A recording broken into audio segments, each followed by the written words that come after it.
గట్ల నువ్వు తెరిచినవేంది? వినాయక చవితి వస్తుంది కదా, అమ్మకు గణేష్ చంది ఇయ్యవా? సందా? ఏ సందు? ఇది సందు ఇల్లు కాదు, ఇది వేరేటోళ్ళ ఇల్లు. ఓ ఆంటీ, సందు కాదు సందు. వినాయకుని చంద, వినాయకుని చంద, వినాయకుని చంద ఇయ్యవా? వినాయకుని పెట్టుకుంటాం మన ఇంటి ముందు.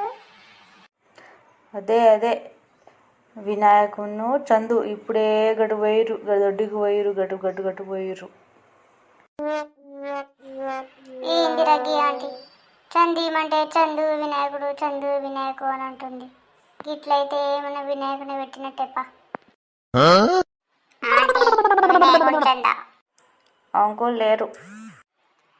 మాకు అంకుల్ కాదండి కావాల్సింది, వినాయకుని చంద. గదే గదే అంకుల్ లేరు, పోయిగా పో. అబ్బా, పూరి మస్తుందిరా. వినాయకుని చంద ఇస్తారా అండి? ఇంట్లో ఎవరు లేరు. మీరున్నారు కదా, ఇది మా ఇల్లు కాదు,